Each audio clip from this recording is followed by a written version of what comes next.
Ce jeudi 10 juillet est à marquer d'une pierre noire pour Brigitte Macron, Jean-Michel Trogneux, Emmanuel Macron. En effet, elle n'a pas seulement uniquement subi un revers cinglant dans l'affaire qui l'oppose à Natacha Ray et Amandine Roy, car il y avait également une autre affaire qui était audiencée au tribunal correctionnel de Paris et qui concernait la plainte qu'elle a déposée en août 2024 contre 4 personnes, dont un écrivain qui est dénommé Zoé Sagan, à qui elle reprochait un cyberharcèlement.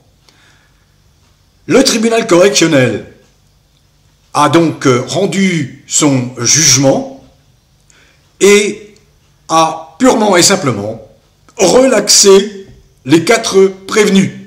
Donc, second revers cinglant pour Brigitte Macron, pour Jean-Michel Trogneux, l'invisible, l'Arlésien, et pour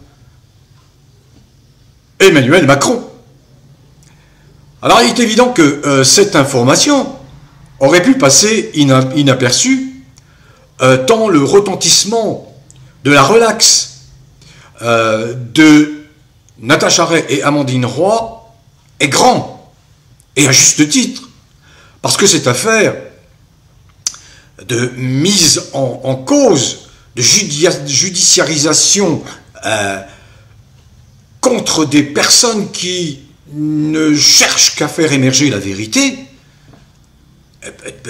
de mon point de vue d'observateur, cette mise en cause, cette judiciarisation répandue, utilisée en permanence par ce couple de l'Élysée, est proprement scandaleuse, absolument scandaleuse. Il faut quand même comprendre le déséquilibre qu'il y a entre le pouvoir d'un chef d'État et le pouvoir d'un citoyen lambda. Un chef d'État où son conjoint ou conjointe bénéficie quand même de moyens, lui-même bénéficie de l'immunité présidentielle. Le simple fait qu'il soit à la tête de l'État fait que tous les services, les fonctionnaires, les corps d'État montrent parfois un excès de révérence, oubliant d'appliquer purement et simplement le droit. Liberté, égalité et fraternité. Voilà. Donc c'est, de mon point de vue, proprement scandaleux, cette judiciarisation qui est là, qui est l'arme utilisée sans cesse par Brigitte Macron pour faire taire ceux qui travaillent à l'émergence de la vérité. Alors, vous voyez, une information quand même qui est très importante, puisque le tribunal a débouté Brigitte Macron dans cette affaire de soi-disant cyberharcèlement. La relaxe a été prononcée pour les 4 mis en cause. Alors ça a fait dire à l'avocat de Brigitte Macron que la Cour avait considéré que certains propos étaient diffamatoires, mais que les prévenus devaient bénéficier de l'excuse de bonne foi. Mais oui, il faut bien comprendre que accuser quelqu'un de diffamation, c'est très facile. Mais encore faut-il apporter des éléments qui démontrent qu'il y a effectivement eu diffamation. Et quand vous attaquez à un prévenu, le prévenu, lui, va rassembler toutes les preuves, tous les éléments prouvant qu'il n'a pas diffamé, qu'il a simplement usé de la liberté d'expression, qui s'inscrit dans la liberté de la presse. Ce sont des droits qui sont constitutionnellement reconnus. Si on ne reconnaît pas ces droits, eh bien c'est la porte ouverte à tous les abus, à l'arbitraire. Donc, j'ai toujours connu les cours des tribunaux attentives aux explications des journalistes qui pouvaient se trouver dans cette situation. Et souvent, les cours prononçaient la relaxe en invoquant justement l'excuse de bonne foi. Pourquoi? Dans le cas présent, il y a 4 personnes qui, sur les réseaux sociaux, sur Internet, essaient de démontrer qu'il se passe quelque chose de trouble, que la personne appelée Brigitte Macron dissimule certains aspects de sa vie. Comme tout bon enquêteur, il cherche à connaître, à savoir, ceci dans quoi? Pas dans l'intention de nuire à la personne, mais d'aller vers la clarté, vers cette vérité dont toute société, dont tous les groupes humains ont besoin. On ne peut pas vivre dans le mensonge permanent. À partir de là, vous savez, c'est comme les policiers, quelquefois ils sont obligés d'être à la marge en dépit des recommandations des juges d'instruction ou des procureurs. Pourquoi? Parce qu'ils savent qu'ils sont obligés d'être à la marge. Donc cette excuse de bonne foi, qu'est-ce qu'elle signifie en l'état?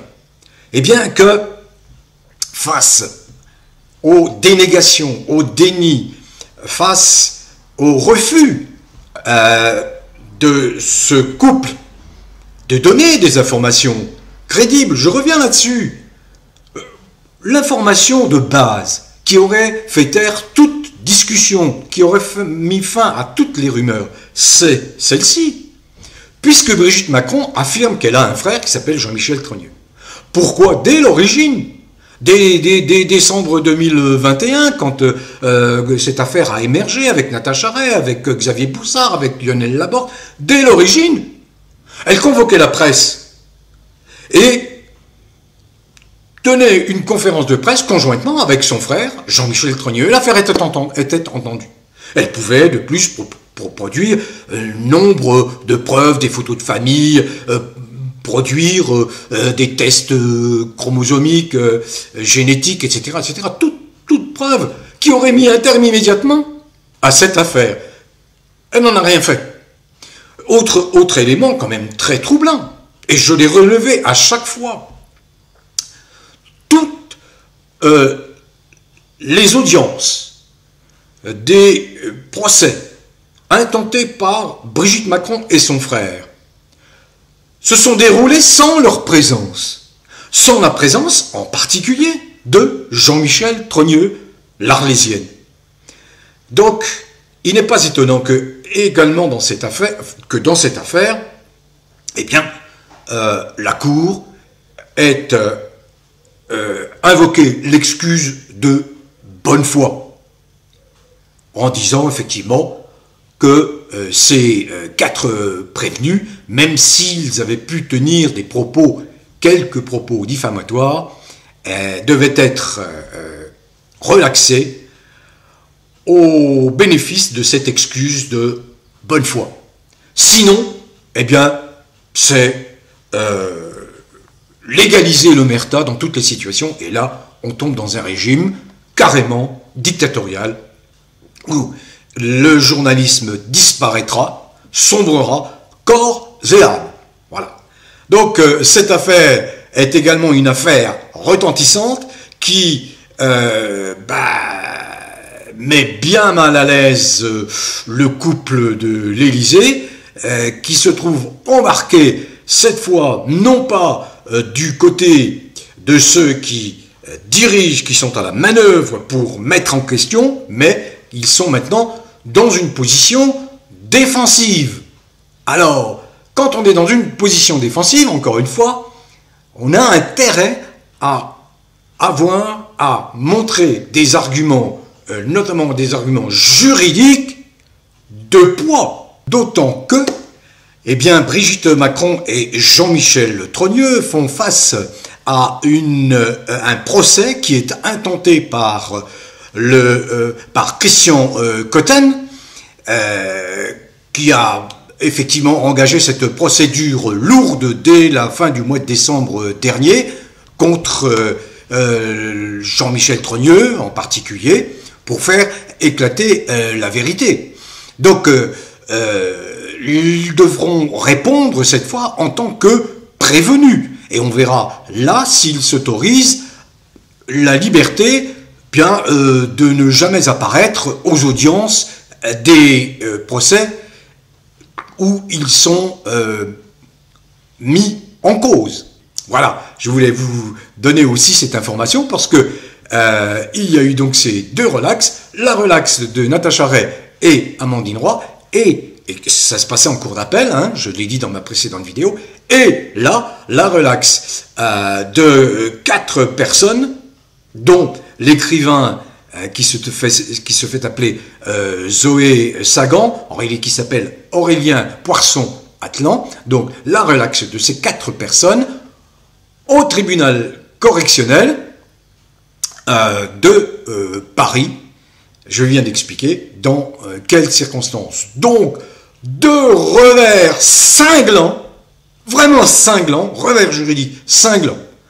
Est-ce le commencement du début de la fin? J'ai envie de vous dire, il serait temps, car cette affaire commence aussi à provoquer d'énormes dégâts sur le plan de la crédibilité de la France, de l'État français, qui est là risé partout dans le monde. Allez, bon vent à tous, prenez soin de vous et portez-vous bien.